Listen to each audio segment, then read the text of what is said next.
નમસ્કાર ફ્રેન્ડ્સ, આપણે આવી ગયા છીએ 20મા ચેપ્ટરમાં. ચીલો ચાતરનારા પ્રેરણાદાતાઓ. બકમિન્સ્ટર ફુલર કહે છે કે જો આપણે સૌ પૃથ્વીવાસીઓ એક થઈને રહેતા અને આપણા સૌનું ભાગ્ય એક સાથે જોડાયેલું છે તે નહીં સમજીએ તો પૃથ્વી નામના આપણા આ યાનને આપણે બહુ સારી રીતે અને બહુ લાંબો સમય ચલાવી શકીશું નહીં. સૌનું આ વિશ્વ નહીતર કોઈનું નહીં રહે. અત્યાર સુધી આપણે વ્યક્તિગત વિકાસ અને વ્યક્તિના પોતાનામાં પરિવર્તન લાવવા અંગેની વાત કરી. તે કઈ રીતે વધુ પ્રગતિ કરી શકે, વધુ શક્તિશાળી બની શકે તેની વાતો પણ થઈ. પણ હવે વ્યક્તિથી આગળ વધીને વિશ્વ તરફ જઈએ. કેટલાય વર્ષોથી દુનિયા માટે ગ્લોબલ વિલેજ જેવો શબ્દ વાપરવાનો ચાલુ થયો છે. ટેકનોલોજીના વિકાસથી દુનિયા દિવસે દિવસે નાની થતી જાય છે. હવે મલ્ટીનેશનલ કંપનીઓના પ્રતાપે એક કંપનીની ચીજ આખી દુનિયામાં મળી શકે છે. જ્યારે કમ્યુનિકેશનના કારણે રાષ્ટ્રો એકબીજાની નજીક આવે ત્યારે એકબીજા પર પોતાની અસર છોડે છે. કોઈક બાબતે કંઈક કરવા માટે એકબીજાને સમજાવે છે, વાટાઘાટો કરે છે અને મંત્રણાઓ કરે છે. આ પ્રકરણમાં આપણે તે બાબતે થતા ફેરફારો અને તે પાછળના કારણો અંગે વાતો કરીશું. વૈશ્વિક ધોરણે કોઈને પ્રેરણા કે દુષ્પ્રેરણા આપવાની વાત આવે ત્યારે આવી અદ્ભુત સમજૂતી કરારની ભૂમિકા ભજવવા માટે કયા પ્રકારની આવડત જોઈએ તેની ચર્ચા પણ કરીશું. ક્યારેક એવું કહેવામાં આવે છે કે અત્યારના જમાનામાં નાની નાની વાતે એક્સાઇટમેન્ટ વધુ જોવા મળે છે, પણ ખરું પૂછો તો પહેલાના જમાનામાં એક નહીં તો બીજા પ્રકારની એક્સાઇટનેસ તો હતી જ. એન ઇન્ડિયન પ્રજા જંગલમાં વિચરતી ત્યારે તેમનું જીવન એટલું જોખમી હતું કે દરેક ડગલે તેમને એક્સાઇટમેન્ટનો અનુભવ થતો હતો. જમાનાની સાથે એક્સાઇટમેન્ટનો વ્યાપ અને પ્રકાર સહેજ બદલાયા હશે. એન ઇન્ડિયન માટે માત્ર જંગલ સંબંધી જોખમો, સાહસ અને રોમાંચ હતા, જ્યારે આજે દુનિયાની ભીડમાં માનવીને એક નહીં તો બીજા પ્રકારની એક્સાઇટનેસ કંઈક ને કંઈક કરવા માટે પ્રેરે છે. ક્યારેક નવી કાર ખરીદવાની લાલચ આપવામાં આવે, ક્યારેક મત દ્વારા મનપસંદ ઉમેદવાર છૂટવા માટે અપીલ કરવામાં આવે, તો ક્યારેક ભૂખ્યા બાળકો માટે કંઈક કરી છૂટવાની પ્રેરણા આપવામાં આવે. મીડિયા સતત કંઈક ને કંઈક કરવા માટે લોકોના મનમાં નવા નવા વિચારો નાખ્યા જ કરે છે. ક્યારેક આપણા મનને સારું લાગે કે આપણા હાથે સારું કામ થયું, તો ક્યારેક વળી એવું થાય કે આપણી પાસે પૂરતી સમૃદ્ધિ નથી. પણ એટલું ચોક્કસ છે કે આજનો માનવી એકલો નથી. કંઈ કેટલીય અપીલો, વિનંતીઓ અને જાહેર ખબરોથી સતત ઘેરાયેલો છે અને આ બધા મળીને તેની પાસે કંઈક કરાવવા ઈચ્છે છે. આપણે સિગારેટનું ઉદાહરણ લઈને આ બાબત ચર્ચીએ. જૂના જમાનામાં તો તેનું સેવન અજ્ઞાતવશ થતું હતું, ત્યારે તંદુરસ્તી પર તેની નેગેટિવ અસર વિશે જાણકારી નહોતી. પણ હવે તો સૌ જાણે છે કે સિગરેટ કેન્સરને નોતરે છે, તેના કારણે હૃદયરોગની સંભાવના વધે છે. લોકોમાં એટલી જાગૃતિ આવી છે કે સ્મોકિંગ કરનારને તે ખોટું કરે છે તેવો અહેસાસ થાય એવી સઘળી કોશિશો ચાલી રહી છે. છતાં સિગરેટની એકેય કંપની બંધ થઈ નથી, વધુ ને વધુ નફો કરી રહી છે. અને બધું જાણવા છતાં સ્મોકિંગ કરનારાઓ સિગરેટ છોડી શકતા નથી. કોઈકે તેમને શીખવ્યું હશે કે સિગરેટમાંથી મજા કઈ રીતે લેવાય. એની મેળે મજા આવે તેવું તો સિગરેટમાં કંઈ નથી. મજા અને સિગરેટની વચ્ચે કડી કોણે જોડી દીધી? કેટલીક વાર સ્મોકિંગ કરતી વખતે ઉધરસ આવી હશે, વોમિટિંગનું સેન્સેશન પણ થયું હશે. એમના શરીરે આવી વસ્તુને સ્વીકારવાનો ઇનકાર જ કર્યો હશે. સામાન્ય સંજોગોમાં આપણું શરીર આવો કોઈ સિગ્નલ આપે તો આપણે સ્વીકારી લઈએ છીએ. સિગરેટની બાબતમાં આવું ઊંધું કેમ થયું કે શરીર ના પાડતું રહ્યું છતાં લોકોને તેનું એડિક્શન વધતું ગયું? સિગરેટ શોખીનોએ સ્મોકિંગ ચાલુ રાખ્યું. તેની પાછળનું કારણ એ છે કે સિગરેટ પ્રત્યેના તેમના અણગમાને વ્યસનમાં ફેરવવા માટે કોઈકે ખાસ રીફ્રેમિંગ કર્યું હતું. તેમના મન સામેની આંતરિક રજૂઆતને ખાસ બદલવામાં આવી હતી. સિગરેટમાંથી મજા લઈ શકાય તેવો સિગ્નલ આપવામાં આવ્યો હતો. ક્યાંક કોઈક રીતે આ બધું જાણી જોઈને સમજી વિચારીને કરવામાં આવેલું કૃત્ય હતું. સ્મોકિંગ એ મજાની બાબત છે એમ આપણા મગજમાં ઠસાવવા માટે કોઈકે કરોડો રૂપિયા ખર્ચી નાખ્યા હતા. પ્રચાર માધ્યમો, જાહેર ખબરો, આકર્ષક ફોટાઓ અને સંગીતને સ્મોકિંગ સાથે એવું એસોસિએટ કરી દેવામાં આવ્યું કે આપણને બધું સારું અને પોઝિટિવ જ દેખાય. આપણી ઉપર આવી જાહેર ખબરોનો સતત વરસાદ વરસાવવામાં આવ્યો હોય. સિગરેટ સાથે જેને નાનો સરખો સંબંધ ન હોય તેવી બાબતોને જાહેર ખબરમાં સાંકળી લેવામાં આવી. મર્દાના ઇમેજ કે કમનીય કાયા સાથે તમાકુના પાંદડાને શું સંબંધ હોઈ શકે? કંઈક લોભામણું વાક્ય પણ ભેગું સંભળાય. ટેગ લાઈન પણ તેમાં તેની સાચી હકીકત ન કહી હોય કે તમાકુથી કેન્સર થાય છે. આ નરી ઘેલછા જ નથી. મનપસંદ માનસિક સ્થિતિ સાથે આ ભયાનક રોગને આમંત્રણ આપનાર ઉત્પાદનને શું સંબંધ છે? છતાં જાહેર ખબરોની ચતુરાઈથી આ બિઝનેસ ધમધોકાર ચાલે છે અને જાહેર ખબરો વાળાની રોજીરોટી પણ સલામત છે. આ પુસ્તકમાં આપણે આગળ જોયું તે મુજબ જ્યારે મન સંપૂર્ણપણે કશુંક મેળવવા માટે એક્સાઇટ થઈ ગયું હોય ત્યારે જ સિગારેટનો સિગ્નલ આપી દેવામાં આવે. ટીવી, રેડિયો અને મેગેઝિન પર તેની જાહેર ખબરો આવ્યા જ કરે છે અને તમારા મનને આ સિગ્નલ મળતા જ રહે. તેઓ કોઈ પણ પ્રોડક્ટ સાથે કોઈ બહુ મોટા સુપરસ્ટાર કે અભિનેતાને રજૂ કરે. આપણી માનસિક સ્થિતિ તો આપણા પ્રિય સ્ટારને જોઈને જ ખુશખુશાલ થઈ ગઈ હોય અને આ ખુશી સાથે પેલી પ્રોડક્ટને સાંકળી દેવાનું કામ આ જાહેરાત કરી નાખે. આપણને લાગણી તો પેલા સ્ટાર માટે હોય, પણ સમય જતા તેવું બને કે સ્ટારે જે ચીજનો પ્રચાર કર્યો હોય તે ચીજ લેવા આપણે લલચાઈ જઈએ અને સ્ટાર બાજુ પર ખસી જાય. લોકોના માનસ સાથે જાહેર ખબરોના માધ્યમથી રમાતી આ બહુ મોટી રમત છે. તમે કોઈ પણ જાહેર ખબરને લઈ લો, તે તમને શા માટે અસરકારક લાગી તેના કારણો ચકાસો તો તમને લાગશે કે માનવ મનની આટીગુટી સમજવા માટે આપણે આ પુસ્તકમાં જે કંઈ પણ વાતો કરી તેનો સઘળો વ્યવહારિક ઉપયોગ આ જાહેર ખબરવાળા કરી રહ્યા છે. શરૂઆતમાં તે તમારી વિઝ્યુઅલ અને ઓડિટરી મોડાલિટીને એક્સાઇટ કરશે, જેથી તમે એકદમ પોઝિટિવ મેન્ટલ પોઝિશન મેળવી શકો. પછી તે તમને તેની પ્રોડક્ટ તરફ દોરી જશે અને આ બધું સતત પુનરાવર્તન પામીને તમારા મનમાં દ્રઢ થઈ જશે, જેથી હવે તમારું મન પેલી પ્રોડક્ટ અને મનગમતી માનસિક સ્થિતિ વચ્ચે નવો ન્યુરોલોજીકલ પાથવે બનાવી દેશે. તમારું વર્તન બદલાઈ જશે, તમે તે ખરીદતા થઈ જશો. જો જાહેર ખબર બનાવવાવાળા વધુ હોશિયાર હશે તો તમારી ત્રણેય રિપ્રેઝન્ટેશનલ સિસ્ટમને સ્પર્શી જાય તેવી જાહેર ખબર બનાવશે. ટીવી તો એ લોકોને માટે સરસ સોર્સ છે. તમને 1 મિનિટ માટે મસ્ત મજાની રંગીન ફિલ્મ બતાવે, કર્ણપ્રિય જિંગલ હોય અને એવી ખૂબીથી તમારા હૃદયને સ્પર્શી જાય કે તમે હવે તે પ્રોડક્ટ ખરીદ્યા વિના ઘરે બેસો નહીં. VAKની તેમની આ સ્ટ્રેટેજી અસરકારક કામ કરી જાય છે. એમ તો ન કહેવાય કે જાહેર ખબરો માત્ર પ્રોડક્ટના વેચાણ માટે જ કામ કરે છે. ક્યારેક સમાજને સાચો સંદેશો આપવાનું કામ પણ કરી બતાવે છે.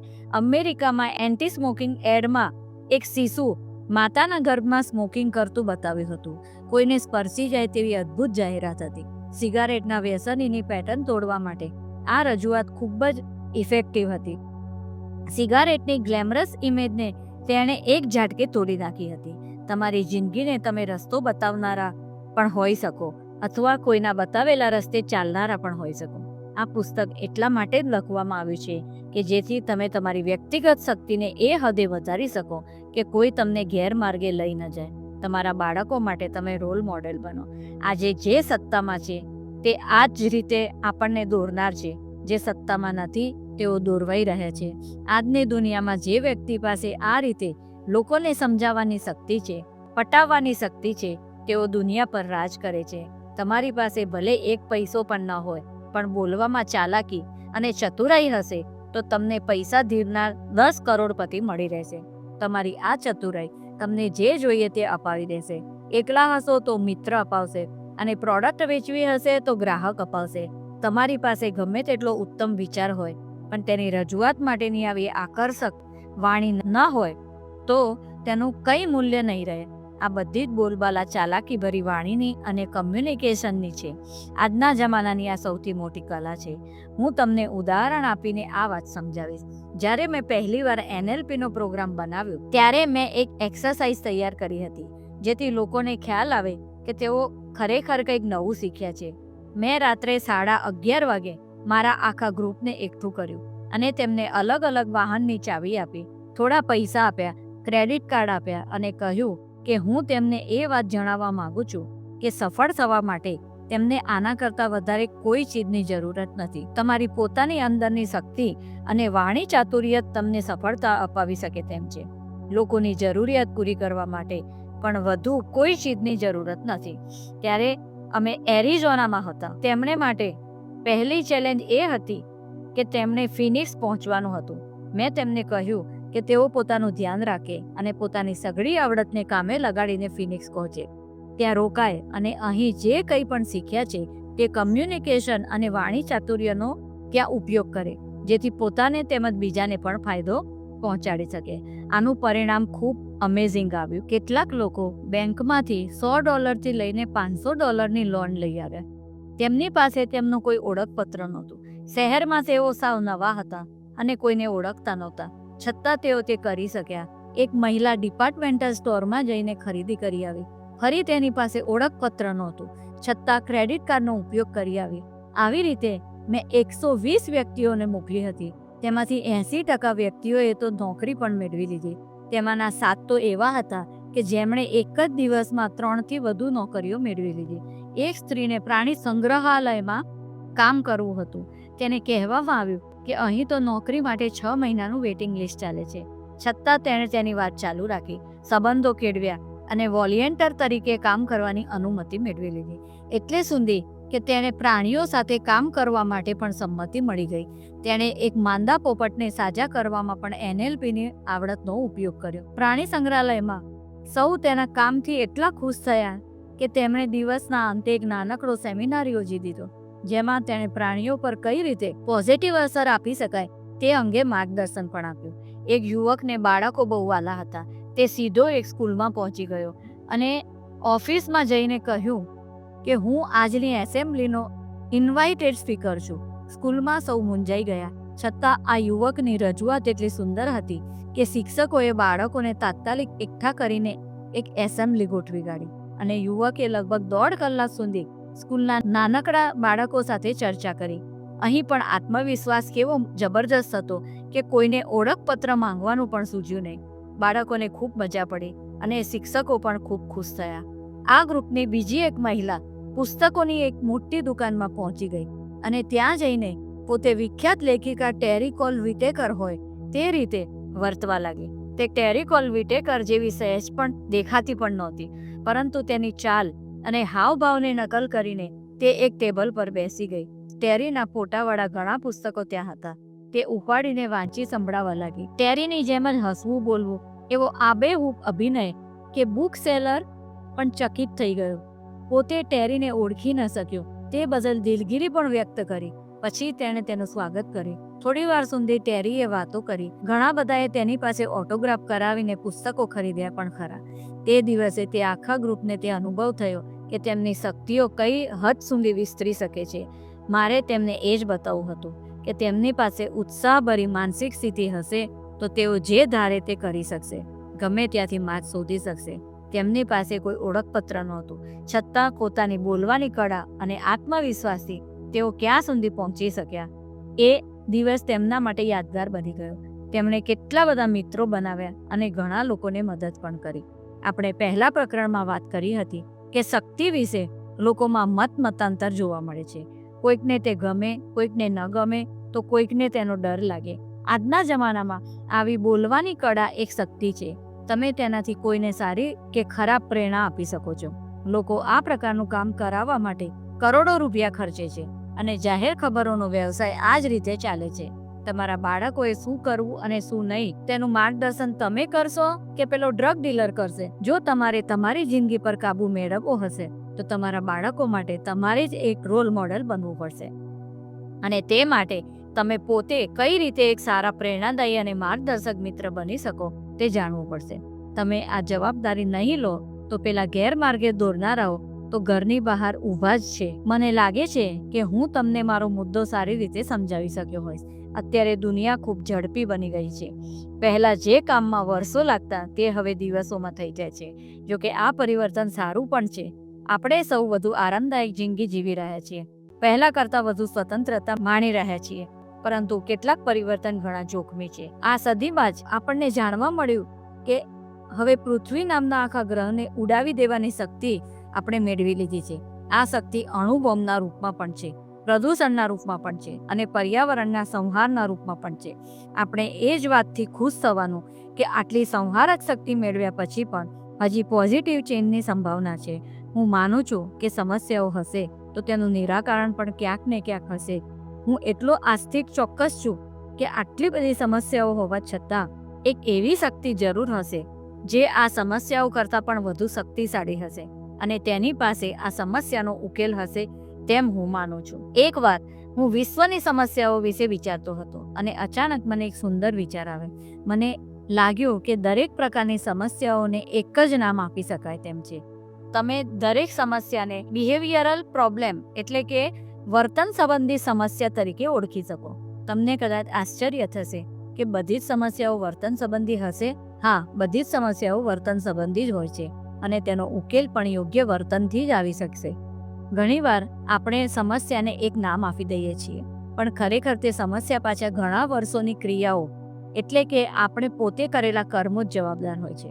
અણુશક્તિ તો આપણે શોધી છે, તેથી અણુશક્તિ તો આપણી સમસ્યા ન હોવી જોઈએ. આપણી સમસ્યા છે અણુશક્તિનો અવિચારી ઉપયોગ. આપણું વર્તન જ આપણને એ બધા પ્રશ્નોનો ઉત્તર આપી શકે કે આપણે આ શક્તિનો ઉપયોગ કરીએ છીએ કે નથી કરતા. કરીએ છીએ તો કેવી રીતે કરીએ છીએ. આફ્રિકાનો દુકાળ એ સમસ્યા નથી, અન્ન સુરક્ષામાં બેદરકારી અને અન્નનો બગાડ એ સમસ્યા છે. ઇઝરાયલને જુઓ, ઓછામાં ઓછા સોર્સ હોવા છતાં રણની વચ્ચે લીલુંછમ થઈને ઊભું છે, કારણ કે તે રાષ્ટ્રનું વર્તન સમસ્યાને બદલે નિવારણ શોધનારું છે. હવે જો આપણે એ વાત સાથે સંમત થતા હોઈએ કે વિશ્વની દરેક સમસ્યા પાછળ માનવનું અયોગ્ય વર્તન રહેલું છે, તો સમસ્યાનો ઉકેલ આપણને મળી જાય છે કે માનવનું યોગ્ય વર્તન આ સમસ્યાને ઉકેલી શકશે. આપણે જાણીએ છીએ કે વર્તનના મૂળમાં વ્યક્તિની માનસિક સ્થિતિ રહેલી છે. આ માનસિક સ્થિતિ અમુક સમયે જ બગડે છે. સ્મોકિંગ કરતી વ્યક્તિ આખો દિવસ ધુમાડા કાઢતી હોતી નથી, એને અમુક સમયે જ તલપ લાગે છે.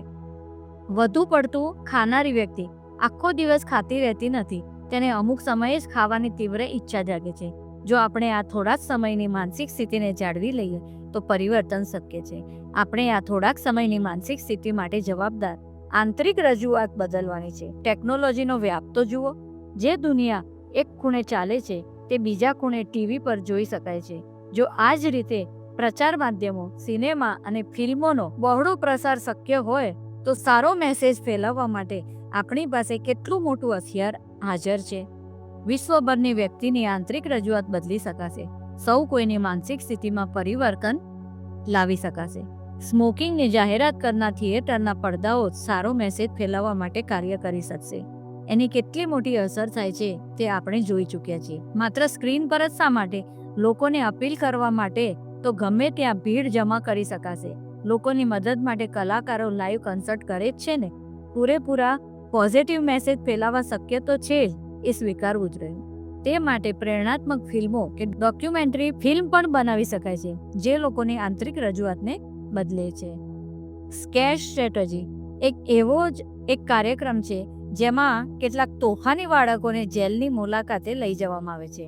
આવા નઠ્ઠારા બાળકોને જેલમાં લઈ જતા પહેલા તેમનો ઇન્ટરવ્યૂ લેવામાં આવે છે. આ ઇન્ટરવ્યૂમાં તેમને પૂછવામાં આવે છે કે જેલ અંગે તેમના શું ખ્યાલ છે. આ બાળકો તોછડી રીતે કહી દે છે કે તેમાં શું, જેલમાં જવું એ કંઈ મોટી વાત નથી. પછી જેલમાં ખાસ સ્વયંસેવકો રાખવામાં આવ્યા હોય છે જે તેમને જેલની જિંદગી, અપરાધ અને સજા અંગે સમજાવે છે.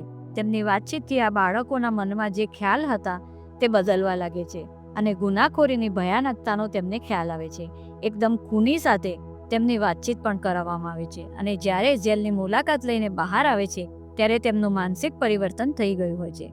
અપરાધ એટલે મજા પડે તેવું સાહસ નહીં, પણ આખી જિંદગીને ખરાબ કરી નાખે તેવું ભયાનક કામ. અપરાધ અંગેની તેમના મન સામેની આ નવી આંતરિક રજૂઆત તેમની જિંદગી બદલી નાખવા માટે શક્તિમાન છે. આ પ્રકારના ડોક્યુમેન્ટરી કાર્યક્રમથી ઘણા બાળકોનું બાળપણ બગડતું અટક્યું છે. આપણે સામૂહિક રીતે અસર કરવા માટે પ્રસાર માધ્યમોનો યોગ્ય અને બહોળો ઉપયોગ કરીને વ્યક્તિગત રીતે નહીં પણ સામૂહિક રીતે મન સમક્ષની આંતરિક રજૂઆત બદલી શકીએ તો તેમની માનસિક સ્થિતિમાં નોંધપાત્ર પરિવર્તન લાવી શકીશું. આટલા મોટા પાયે આ પ્રકારનું પરિવર્તન આવે તો તેમના બદલાયેલા વર્તનની અસર પણ એટલી જ મોટી હશે જે સમગ્ર દુનિયા પર પોતાની છાપ છોડશે. તમે જાણો છો કે પ્રથમ વિશ્વયુદ્ધ વખતે અમેરિકામાં સૈનિકોની ભરતી માટે કઈ રીતે આહ્વાન કરવામાં આવ્યું હતું. તે સમયે ઓવર ધેર ગીત ખૂબ લોકપ્રિય બન્યું હતું અને તેનો અર્થસભર ઉપયોગ એ રીતે કરવામાં આવ્યો હતો કે દુનિયામાં કોઈ ખૂણે લોકશાહીની રક્ષા માટે લડવા જવું જરૂરી છે. અમેરિકામાં અંકલ સેમના ઠેર ઠેર પોસ્ટરો લાગ્યા હતા, જાણે તે પોતે યુવાનોને યુદ્ધ માટે નિમંત્રણ આપતા હોય. વાતાવરણ એટલું જોશીલું બનાવી દેવામાં આવ્યું હતું કે ચારે તરફથી યુવાનો સૈન્યમાં ભરતી થવા હોંશભેર ચાલ્યા આવતા હતા. ત્યાર પછી વિયેતનામના યુદ્ધ વખતે ભરતીનું આવું મોજું આવ્યું નહોતું. કારણ એ હતું કે ઘેર ઘેર ટીવી પહોંચી ગયા હતા. યુદ્ધ એટલે શું એ માત્ર સૈનિકને જ નહીં, દરેક નાગરિકને ખબર હતી. રોજ સાંજે યુદ્ધના સમાચાર આવે, તેના ફોટાઓ દેખાય, લાઈવ રિપોર્ટિંગ થાય. 18-20 વર્ષના લબર મૂંચ્યા જુવાન પર યુદ્ધ દરમિયાન શું અત્યાચાર થયો, કેવી પાશવી ક્રૂરતા આચરવામાં આવી, તે બધું જ સૌના ડ્રોઈંગ રૂમમાં જોવા મળે. ટીવીના સીધા પ્રસારણને લોકોનો યુદ્ધ અંગેનો ખ્યાલ બદલી નાખ્યો. યુદ્ધ એટલે દૂર દૂર ઓવર ધેર લડવા જવાની જગ્યા નહીં.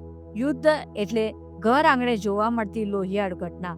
અમેરિકનોના મન સામે આ નવી આંતરિક રજૂઆતે યુદ્ધ માટેનો ક્રેઝ નોંધપાત્ર રીતે ઘટાડી નાખ્યો. આ કારણે તેમના વર્તનમાં પણ ફેરફાર આવ્યો અને આક્રમક વર્તન ઘટતું ગયું. પ્રસાર માધ્યમો દ્વારા લેવાયેલો આ ઘણો મોટો ફેરફાર હતો. છેલ્લા 50 વર્ષમાં પણ આવા ફેરફાર ચાલુ જ રહ્યા છે.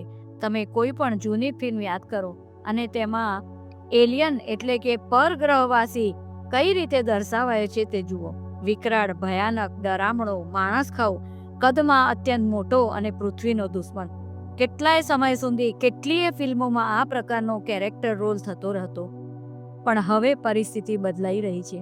હવે એક એવો પરગ્રહવાસી આવે છે જે તમારા ઘરના ખૂણામાં સંતાઈ જાય, તમારા બાળકો સાથે રમે, સાયકલ ચલાવવા જાય, ઘરના દરેકને છુપી રીતે મદદ કરતો રહે અને માણસ માત્રમાં મિત્ર.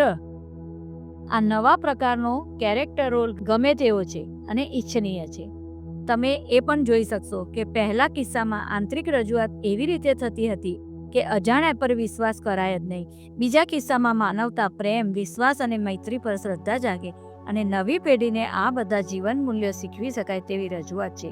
યુદ્ધો ઉપર પણ અનેક ફિલ્મો છે. તેમાં તે લોકો એમ બતાવવા માંગતા હોય છે કે યુદ્ધમાં કેટલી વીરતા હોય, પરાક્રમો હોય, ભવ્યતા હોય, વિજયનો તરવરાટ હોય, વિજય મેળવ્યા પછી ઉન્માદ હોય અને હ્યુમન લિમિટેશન્સ પાર કરીને કંઈ યુનિક કરી બતાવી હોય. આ બધી જ ઇમોશન્સ પોઝિટિવ ખરી, પણ તેની સાથે જે હિંસા બતાવવામાં આવે છે તેને કઈ રીતે સ્વીકાર્ય ગણવી? આખા દેશની નવી પેઢીને આપણે કયા પ્રકારના વર્તન તરફ દોરી લઈ જઈ શકીએ છીએ? હું આ માટે આવી ફિલ્મોમાં કામ કરનારા અભિનેતાઓને દોષ દેતો નથી, છતાં એક વાત પર ભાર મૂકીશ કે આપણે શું રજૂ કરીએ છીએ અને કોને રજૂ કરીએ છીએ એવું તેનું વિવેક ભાન રાખવું જરૂરી બની ગયું છે. જો વિશ્વના બધા લોકોના મનમાં યુદ્ધ પ્રત્યેનું વલણ બદલાઈ જાય તો શું થાય? જે ટેકનોલોજી લોકોને અંદર લડાવવામાં વપરાય છે તે જ ટેકનોલોજી દ્વારા સૌ લોકોને જોડવાનો પ્રયત્ન કરવામાં આવે તો શું થાય? જુઓ, મારા વિચારોને માત્ર કલ્પના સમજશો નહીં. હું એટલું તો સારી રીતે જાણું છું કે 2-4 સારી ફિલ્મો બનાવીને આખા વિશ્વમાં પ્રદર્શિત કરવાથી કઈ પરિવર્તન લાવી શકાશે નહીં. હું માત્ર એટલું સૂચવવા માંગુ છું કે જે સાધનો વિશ્વના ટુકડા કરવા માટે વપરાય છે એ જ સાધનો વડે સંબંધોનો બ્રિજ બાંધવો શક્ય છે. આપણા આંખ, કાન અને મન ખુલ્લા રાખીને એ બાબતે સજાગ બનીએ કે આસપાસ શું ચાલી રહ્યું છે. આ બધા જ અનુભવો આપણને કઈ દિશા તરફ લઈ જઈ રહ્યા છે તે બાબતે જાગૃત બનીએ. આપણે આપણા પરિવારમાં, સમાજમાં, દેશમાં અને વિશ્વમાં જે પણ પરિવર્તન ઈચ્છતા હોઈએ તે આ જાગૃતિ વિના શક્ય નથી. આપણે સામૂહિક રીતે સતત જેની રજૂઆત કરતા રહીએ એ જ બાબત વ્યક્તિગત રીતે સૌના મનમાં ઘૂંટાતી રહે છે અને તેમના મન સામે આ આંતરિક રજૂઆત તેમના વર્તનમાં જોવા મળે છે. વ્યક્તિગત રીતે તેમનું આ પરિવર્તન આવતીકાલે સમગ્ર વિશ્વમાં સામૂહિક પરિવર્તન લાવવા માટે મજબૂત છે. જો આપણે આ સિરીઝને સમજી શક્યા હોઈએ તો આ તેની પહેલી કડી કેટલી મહત્વની ગણાય. આ કડી એટલે આપણી સામે પ્રચાર માધ્યમો દ્વારા સતત થતી માહિતીની રજૂઆત. આપણે સતત તેનું મૂલ્યાંકન કરતા રહેવું ઘટે. વ્યક્તિ પાસે 2 વિકલ્પો છે. તમે પાવલોવના કૂતરાની જેમ દરેક પ્રકારના મેસેજનો રિસ્પોન્સ આપતા રહો. કોઈ ભડકાવે તો ભડકતા રહો, યુદ્ધની એક્સાઇટનેસ કે થ્રિલ અનુભવતા રહો અને જંક ફૂડ જોઈ લાડ ટપકાવતા રહો. કોઈકે સાચું કહ્યું છે કે જાહેર ખબર એટલે માનવીની બુદ્ધિને તાળા લગાવીને તેની પાસેથી પૈસા ખંખેરવાનું વિજ્ઞાન. નવાઈની વાત તો એ છે કે આપણામાંથી ઘણા લોકો આ વિજ્ઞાનનો ભોગ બને છે. આપણી પાસે તેના કરતાં વધારે સારો વિકલ્પ છે આપણા સૌના કંટ્રોલમાં છે. આપણું મન અને આપણા મન સામે થતું ઇન્ટરનલ પ્રેઝન્ટેશન. આપણે વધુ સારી વ્યક્તિ બની શકીએ એવી રજૂઆત રાખીએ તો આપણું વર્તન પણ એક સારી વ્યક્તિને શોભે તેવું હશે. અને આપણે સૌ આવું વિચારીશું તો પરિવર્તન લાવીને એક વધુ સારું વિશ્વ બનાવી શકીશું. સાચું શું છે અને ખોટું શું છે તે સમજી શકીશું. આપણે આપણા જીવન મૂલ્યોને આધારે ચાલીએ છીએ કે નહીં તે પ્રત્યે સજાગ બનીશું અને આપણે પસંદ કરેલા રોલ મોડલને અનુસરતી વખતે પણ વધુ જાગૃત રહીશું. આપણે આજે એવા વિશ્વમાં વસીએ છીએ જ્યાં દર મહિને કંઈક નવું પરિવર્તન આવે છે. કોઈક તમારો માર્ગદર્શક બને તેના બદલે તમે પોતે માર્ગદર્શક કે ટ્રેન્ડ સેટ ક્રિએટર બની જાઓ. આજે આપણી આસપાસ જે કંઈ પણ બને છે તે જ તો આવતીકાલની દિશા નક્કી કરે છે અને આ દિશા જ કોઈક ચોક્કસ મંજિલ સુધી લઈ જાય છે. જો દિશા નક્કી કરવાનું આપણા જ હાથમાં હોય તો આપણે આજે જ તે કામ શા માટે ન કરીએ? યાદ રાખજો, નદીના વહેણમાં ફંગોળાતા છેક ધોધ પાસે આવી જઈશું પછી કંઈ નહીં થઈ શકે. પછી આપણી પાસે એ સમય જ નહીં રહે કે હલેસાબ આપણા હાથમાં લઈને આપણી દિશા નક્કી કરીએ. પછી તો ધોધની સાથે તણાવવું જ પડશે. હું તેને નાયગ્રા ઇફેક્ટ કહું છું. તેના બદલે જો તમે દિશા દર્શક બનો તો દિશા નક્કી કરવાની, મંજિલ નક્કી કરવાની અને મંજિલ સુધી સૌને દોરી જવાની ભૂમિકા તમારી જ રહેશે. દુનિયાથી કશુંક જુદું જ કરવાનું કામ એક વ્યક્તિ એકલે હાથે પણ કરી શકે છે. અમેરિકામાં થેન્ક્સ ગિવિંગ ડેની ઉજવણી કોઈક રાજકીય નેતા કે ચળવળકારે શરૂ કરાવી નહોતી. સારા જોસેફ હેલ નામની એક સ્ત્રીએ આ ઉજવણી શરૂ કરાવી હતી. ઘણા લોકો એવી ખોટી જાણકારી ધરાવે છે કે જ્યારે ઓક્ટોબર ઈસવીસન 1621માં વસાહતીઓએ પહેલો પાક લીધો ત્યારે આ રિવાજ ચાલુ થયો હતો. વાસ્તવમાં તે વખતે તો માત્ર છૂટી છવાઈ ઉજવણી થતી હતી અને લગભગ તે પછીના 155 વર્ષ સુધી કોઈ સામૂહિક અને જાહેર ઉજવણી થતી નહીં. અમેરિકાના સ્વતંત્ર યુદ્ધ બાદ બધા જ વસાહતીઓએ પહેલીવાર કોઈ ઉજવણી એક સાથે કરી અને તે વિજયની ઉજવણી હતી. અમેરિકાના રાષ્ટ્રપ્રમુખ જ્યોર્જ વોશિંગ્ટને બંધારણ બહાર પાડ્યું ત્યારે નવેમ્બર 26, 1789ના દિવસે નેશનલ થેન્ક્સ ગિવિંગ ડે જાહેર કરવામાં આવ્યો હતો. તેમ છતાં તેની કોઈ નિયમિત ઉજવણી થતી નહોતી. વર્ષો બાદ ઈસવીસન 1827માં સારા જોસેફ હેલે આ બીડું ઉપાડ્યું. સારા 5 બાળકોની માતા હતા અને જે સમયે સ્ત્રીઓ ઘરની બહાર કામ કરતી ન હતી તે સમયે તેમણે લેખનને પોતાના વ્યવસાય તરીકે અપનાવ્યો હતો. તેઓ એક મહિલા મેગેઝિન માટે તંત્રી લેખ લખતા અને તેમના પ્રયત્નોથી તે જમાનામાં તે મેગેઝિનનો ફેલાવો લગભગ 1.5 લાખ આવૃત્તિ જેટલો થયો હતો. તંત્રી લેખ દ્વારા વિવિધ કાર્યક્રમો ચલાવવામાં તેઓ આગળ પડતા હતા.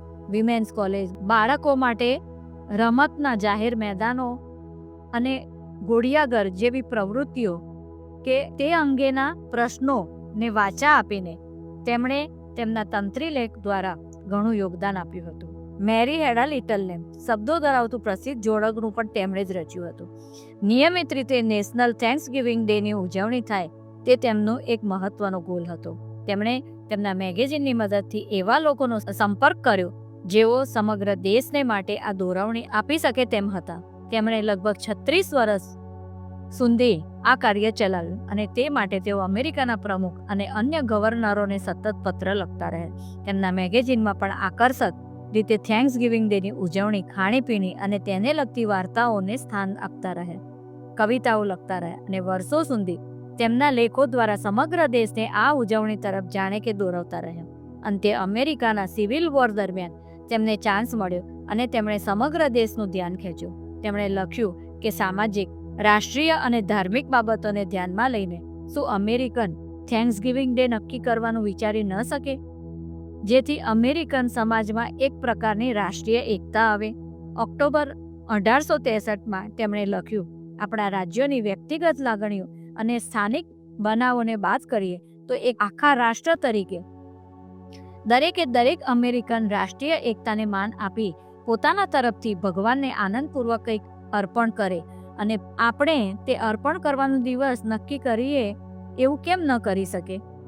તેમણે સેક્રેટરી ઓફ સ્ટેટ વિલિયમ સેવર્ટ્સને પત્ર લખ્યો અને વિલિયમે આ પત્ર રાષ્ટ્રપ્રમુખ અબ્રાહમ લિંકનને બતાવ્યો. લિંકનને રાષ્ટ્રીય એકતા માટે આ ઉજવણીનો વિચાર ખૂબ ગમ્યો. 4 દિવસ બાદ તેમણે 1863માં નવેમ્બર માસના છેલ્લા ગુરુવારને થેન્ક્સગિવિંગ ડે તરીકે ઉજવવાનું નક્કી કર્યું. તે દિવસથી 8 દિન સુધી આ ઉજવણી ઉત્સાહપૂર્વક ચાલી રહી છે. આ બધા પાછળનું કારણ માત્ર એક વ્યક્તિનું તે મુદ્દા ઉપરનું સમર્પણ અને લગ્ની હતા. વળી તેમણે એ સમયે તેમના હાથમાં જે પ્રચાર માધ્યમ હતું તેનો બહોળો ઉપયોગ કર્યો હતો. અહીં તમને આ રીતે સામાન્ય લોકો કરતાં કંઈક અલગ કરી બતાવનારા અમુક મોડેલ અંગે વાત કરવા માંગીશ. હું પોતે શિક્ષણ અને કેળવણી દ્વારા અમુક પોઝિટિવ ચેન્જ લાવવાના પ્રયત્નો કરી રહ્યો છું. જો આપણે ભવિષ્ય માટે કંઈક ભલું ઈચ્છતા હોઈએ તો આપણે નવી પેઢી ઉપર જ ધ્યાન કેન્દ્રિત કરવું રહે. એ લોકો એક વધુ સારું વિશ્વ બનાવી શકે તે માટે તેમને અમુક ચોક્કસ રિસોર્સિસ આપવા પડે અને આ રિસોર્સિસ એટલે સાચી કેળવણી. હું અનલિમિટેડ એક્સિલન્સ કેમ્પ દ્વારા બાળકોને આ કેળવણી પૂરી પાડું છું. અમે અહીં બાળકોને શીખવીએ છીએ કે કઈ રીતે તેઓ કોઈ ચોક્કસ દિશામાં પોતાનું મગજ દોડાવી શકે, પોતાના વર્તનને કંટ્રોલમાં રાખી શકે અને પોતાના જીવનમાં પોતે ધારેલા પરિણામો લાવી શકે. તેઓ અહીં દરેક પ્રકારના લોકો સાથે સંબંધ બાંધતા શીખે છે, યોગ્ય સિદ્ધાંતોનું અનુકરણ કરતા શીખે છે, પોતાના લિમિટેશન્સને ઓળંગતા શીખે છે.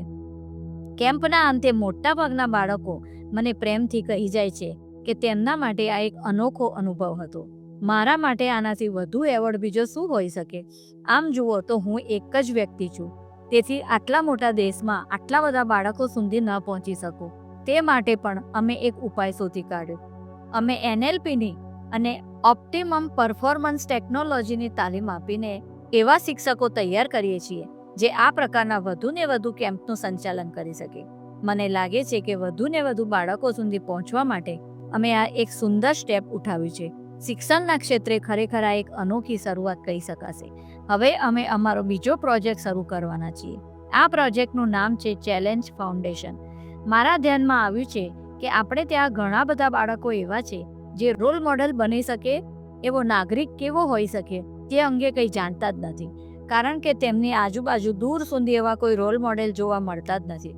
તમે તો જાણો છો કે કોઈ મોડેલને અનુસરીને કેટલું જલ્દી આગળ વધી શકાય છે.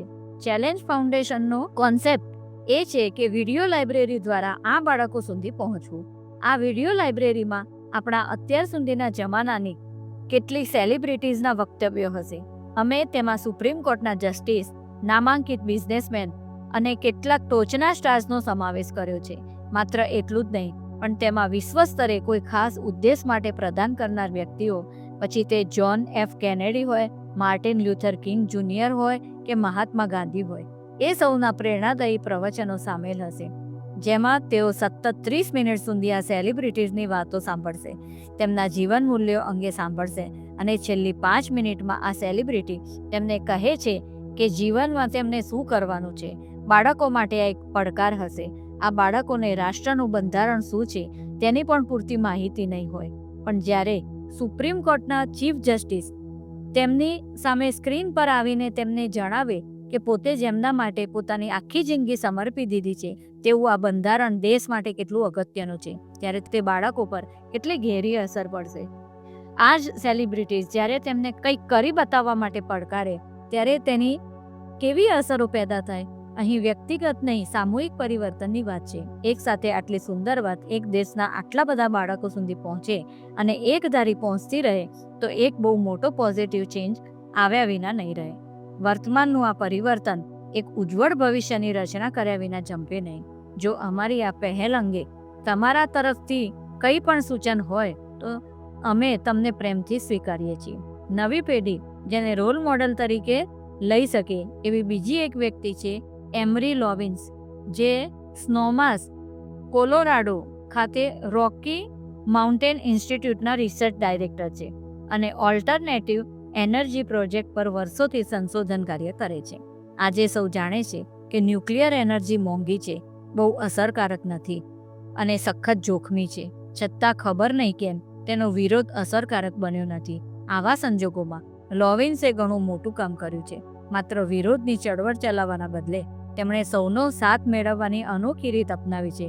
તેમણે ન્યુક્લિયર એનર્જી પર કામ કરનારી કંપનીઓનો સીધો સંપર્ક કર્યો અને તેમને પોતાની વાતચીત દ્વારા એ સમજાવ્યું કે ન્યુક્લિયર એનર્જીના બદલે ઓલ્ટરનેટિવ એનર્જી કંપનીને પણ કઈ રીતે ફાયદાકારક છે.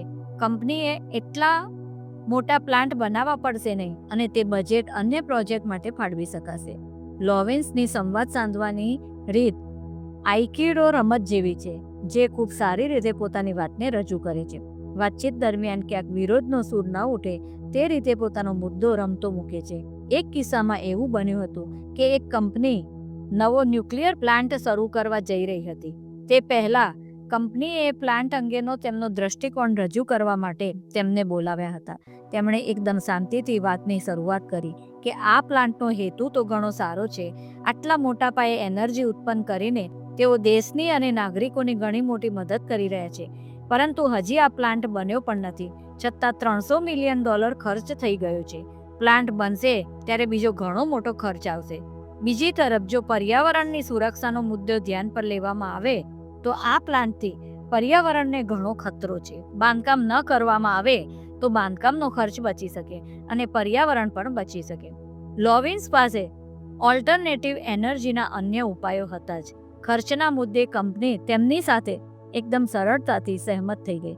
પછીથી જ્યારે તે કંપનીના ફાઇનાન્સ ડિપાર્ટમેન્ટના વાઇસ પ્રેસિડેન્ટ સાથે લોવિન્સની વાત થઈ ત્યારે તેમણે કહ્યું કે પ્લાન્ટનું બાંધકામ એટલું મોંઘું પડવાનું હતું કે કંપની એ વર્ષે ડિવિડન્ડ ના આપી શકી હોત અને કંપનીના શેરના ભાવ ગગડી જાત. કંપની પોતાની $300 મિલિયન ખોટ ખાઈને પણ આ સોદામાંથી બહાર નીકળી જવા તૈયાર હતી. જો લોવિન્સે વિરોધ કર્યો હોત તો કંપની પણ જક્કી વલણ અપનાવીને પોતાની વાતને વળગી રહેત અને કોઈ સારું પરિણામ આવ્યું ના હોત.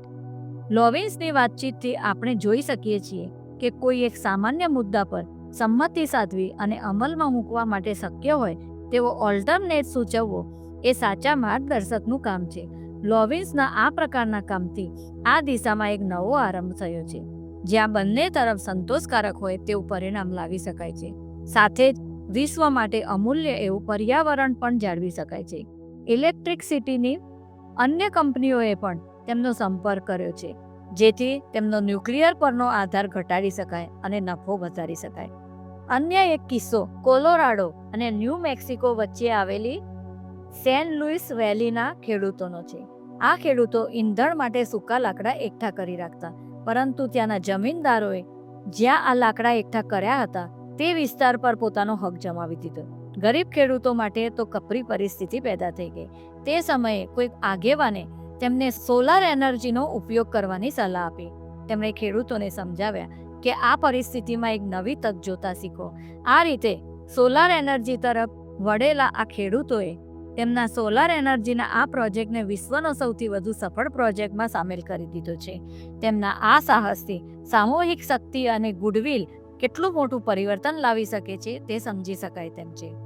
લોવિન્સ પાસે લોવા ખાતેનું ઓસાજ બીજું પણ એક સુંદર ઉદાહરણ છે. ત્યાંની એક સર્વિસ પ્રોવાઈડર કંપનીને લાગ્યું કે તેમણે ત્યાં એનર્જીનો બગાડ બહુ મોટા પ્રમાણમાં થાય છે, તેમાં શું કરી શકાય તેમ છે. એ વિશે તપાસતા જણાયું કે ઘરનું બાંધકામ એવા પ્રકારનું હોય જેથી વધુ પડતી ઇલેક્ટ્રિસિટી ખર્ચવી ન પડે તો એનર્જીનો બગાડ ઘટાડી શકાય તેમ છે. આ અને ઈંધણની બચત જેવા પગલાં ભરવામાં આવ્યા. એ એટલા સફળ રહ્યા કે કંપની પોતાનું દેવું ચૂકતે કરી શકી અને 3800 જેટલી વસ્તી ધરાવતા તે ગામમાં વર્ષે $1.6 મિલિયન બચત થવા લાગી. આ બંને કિસ્સાઓમાં એ બાબત ધ્યાન ખેંચે તેવી છે કે તેઓ ઘણા ઓછા ખર્ચે ઘણું બધું વળતર મેળવી શક્યા હતા. વળી લોકોએ જે માર્ગ લીધો તેમાં સૌનું હિત સચવાતું હતું અને સૌને સરખે ભાગે ફાયદો થતો હતો. જે રિઝલ્ટ ઓરિએન્ટેડ સ્ટેપ્સ લેવામાં આવ્યા તેના કારણે તે સૌને કંઈક કરી બતાવ્યાનો સંતોષ અને ખુશી મળ્યા હતા અને પોતાની જવાબદારીને વધુ સારી રીતે સમજતા થયા હતા. આ ફાયદો પેલા નાણાંની બચત કરતાં ઘણો મોટો હતો. એક પ્રેરણાદાયી વ્યક્તિત્વ સાચા માર્ગ તરફ રાહ ચીંધે છે. કેટલું સારું પરિવર્તન લાવી શકે તે અહીં જોવા મળે છે. કમ્પ્યુટરની દુનિયામાં એક શબ્દ છે ગીગો. ગીગો મતલબ ગાર્બેજ ઇન ગાર્બેજ આઉટ.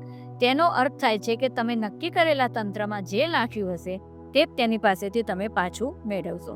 આપણા સમાજમાં આજકાલ લોકો સંસ્કાર અને સંસ્કાર સિંચન પ્રત્યે ઉદાસીન બની રહ્યા છે. આ ઉદાસીનતા બાળ ઉછેર માટે ઘાતકી છે. આંકડાશાસ્ત્ર કહે છે કે સરેરાશ એક અમેરિકન દિવસના 7 કલાક ટીવીની સામે હોય છે.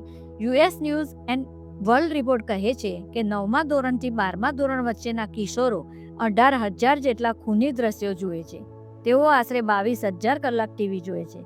તેઓ નિશાળમાં જેટલા કલાકો ગાળે છે તેના કરતાં પણ આ તો બમણો સમય થયો. આપણે તેમને એક સક્ષમ જીવન જીવવા માટે કાબેલ બનાવવા માંગતા હોઈએ અને જીવનના સઘળા અનુભવોને તેઓ ખુલીને માણી શકે તેમ ઈચ્છતા હોઈએ તો આ બાબતે ધ્યાન આપવું જ જોઈએ. આપણે તેમને એવી વિડીયો ગેમ આપીએ જેમાં તોપના ગોળાઓ છોડીને લીલાછમ ગામો કે વગડો ઉડાવી દેવાતા હોય તો તેમના મનમાં થતી આંતરિક રજૂઆત તેવી જ થશે.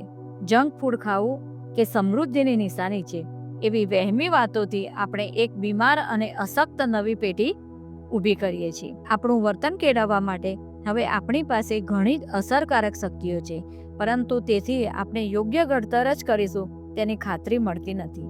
આ પ્રકરણમાં જણાવેલી બધી જ વાતો સમજીને આપણે આ અંગે કંઈક કરવા માટે તૈયાર થઈએ. વ્યક્તિગત રીતે આખા સમાજ માટે તેમજ આખા દેશ માટે એ ખૂબ જરૂરી છે કે દેશના નાગરિકો શું જુએ છે, સાંભળે છે, અનુભવે છે અને તેમનામાં થતી આંતરિક રજૂઆત પર તેની શું અસર પડે છે. આ પુસ્તકનો એક મુખ્ય મેસેજ એ છે કે તમારી શક્તિ વિકસાવો, લીડરશિપ લેતા શીખો અને કંઈક સારું કરવા માટે નવી શરૂઆત કરતા થાઓ. આજે તમે જાણો છો કે તમારા મનને કઈ દિશામાં દોડાવવું છે. તમે એ પણ જાણો છો કે અણગમતી અને નકામી માહિતી તમારા કાનમાં સતતપણે ઠલવાતી જાય છે. તો એના ઉપાય માટે તમારે એ અવાજોને કેવી રીતે ધીમા કરી નાખવા છે અને તે દ્રશ્યોને કઈ રીતે ઝાંખા અને ધૂંધળા કરી નાખવા છે. તમારા પોતાના જીવન મૂલ્યોમાં વિરોધાભાસ આવે તો તેનું નિરાકરણ કઈ રીતે લાવવું છે. પણ આ તો વ્યક્તિગત કેળવણીની વાત થઈ.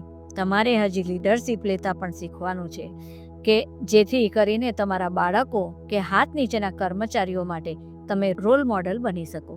તમે ઈચ્છો તો વ્યક્તિગત રીતે દરેક વ્યક્તિ સાથે જોડાઈને આ ફેરફાર લાવી શકો અથવા લીડરશિપ લઈને એકસાથે અનેક લોકો પર સારી અસર ઉપજાવી શકો. દુનિયા તો આવા પ્રેરણાદાતાઓના દોરવાય છે. આખા પુસ્તકમાં આપણે બહારની માહિતીની યોગ્ય આંતરિક રજૂઆતની વાત કરી છે.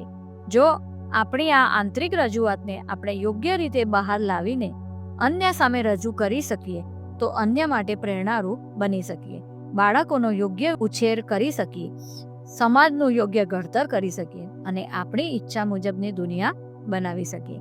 આ બધું જ કરવા માટે જે શક્તિ જોઈએ તે આપણે મેળવી લીધી છે.